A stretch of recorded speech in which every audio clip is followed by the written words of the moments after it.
Donc déjà, quand on a une victime au sol, la première chose à faire, c'est de savoir si elle est consciente et qu'elle respire. Donc on va aborder la victime, on va lui poser une question, lui poser un ordre simple. Madame, madame, vous m'entendez? Serrez-moi les mains, ouvrez les yeux. On peut la stimuler aussi au niveau des épaules. Pas de réponse, donc je sais que ma victime est inconsciente. Donc maintenant, je vais contrôler sa respiration. J'ai pas de notion de trauma du rachis, donc je peux se faire une bascule prudente de la tête en arrière pour regarder. Donc bascule prudente de la tête en arrière, j'ouvre la bouche pour voir s'il y a un corps étranger. Pas de corps étranger. Je contrôle pendant 10 secondes la respiration. Je vois ma cage thoracique se soulever. Je sens le flux d'air sur ma joue et j'entends la respiration. Tout ça pendant 10 secondes.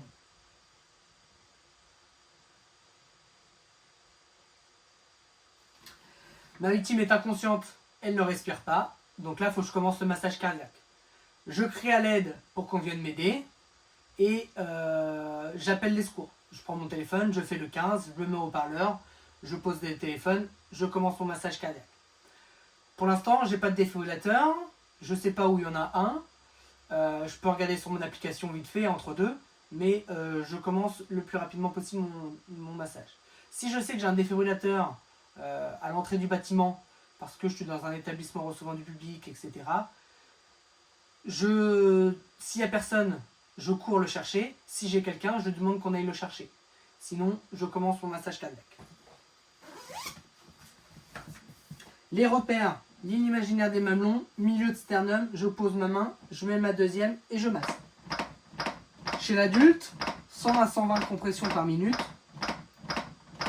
5 à 6 cm de profondeur. Et je fais des cycles de 30 compressions, 2 insufflations. Là, je suis tout seul. Donc tout à l'heure, je vous disais, quand on est tout seul, idéalement, on masse en continu pour éviter de perdre cette circulation sanguine. Par contre, quand on est deux, on commencera à faire les insufflations, à poser le défibrillateur si on en a un.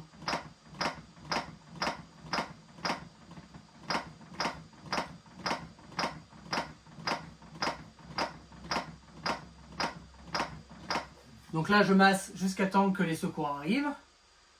Si j'ai un défibrillateur qui arrive, je mets le défibrillateur en place. Donc, voilà le défibrillateur. Je l'ouvre. Je pose à côté de la tête. Je prends mes électrodes. Je connecte mes électrodes. Restez calme, suivez ces instructions. Et si j'ai un doute, tout est noté dessus. Appelez immédiatement les services d'urgence. Je colle ma première électrode. Commencez par dénuder la poitrine du patient. Je colle ma deuxième électrode. Enlevez ou coupez les vêtements si nécessaire.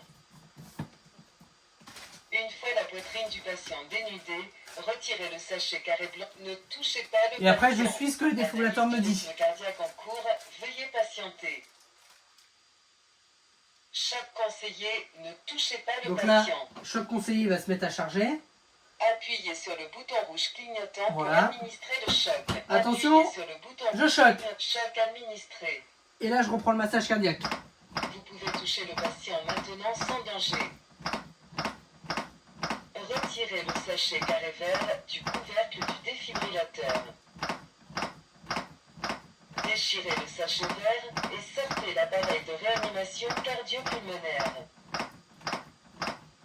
Placez l'appareil de réanimation cardio-pulmonaire au centre de la poitrine du patient, entre les mamelons. Placez le talon d'une main sur l'appareil de réanimation cardio-pulmonaire. Placez le talon de l'autre main juste au-dessus de la première main. Penchez-vous au-dessus du patient, les bras tendus. Enfoncez la poitrine rapidement d'un tiers de sa profondeur, puis relâchez. Ne touchez pas le patient. Donc là, je laisse faire. Rythme cardiaque en Il s'analyse. cours, veuillez patienter. Choc déconseillé. Pas de choc conseillé. Donc là, Vous pouvez deux toucher solutions. le patient maintenant sans danger. Je le referme comme ça, je vous explique. Deux solutions. Choc non conseillé. C'est soit il en a systolie complète. Donc là, il faut que je remasse. Direct. Ou soit il a un rythme. Alors pour ça, pour savoir s'il en a systolie ou si il y a un rythme, La seule solution, c'est qu'il faut que je prenne le pouls. Donc le pouls, je prends sur 10 secondes. Si pas de pouls, je reprends mon massage cardiaque. Si j'ai un pouls, PLS, je le couvre, je le surveille, main sur l'abdomen. Le défibrillateur, en aucun cas, je le ferme. Là, je l'ai fermé juste parce que ça me permet de vous parler et que vous entendiez ce que je vous dis. Mais sinon, le médecin vous dira de le fermer, mais vous, en aucun cas, vous ne fermez le défibrillateur. Donc ça, c'est la partie massage. Administrer au patient 30 compressions rapides et 2 insufflations. Et les insufflations Commencer la réanimation cardio-pulmonaire. se fait grâce à un BAVU, ballon autoremplisseur à valve unidirectionnelle. Celui qui a la tête reste à la tête. Bascule prudente de la tête en arrière. On appuie fermement le masque contre la bouche, comme ça il n'y a pas de fuite. Et c'est celui qui fait le massage qui fait les insufflations. Arrêter les compressions. Administrer une insufflation. 1, Administrer une insufflation. et après il reste positionné là. En passant aux C'est vraiment compressions. celui qui fait le massage qui vient faire les insufflations. Là je le fais parce que je suis tout seul. Mais voilà.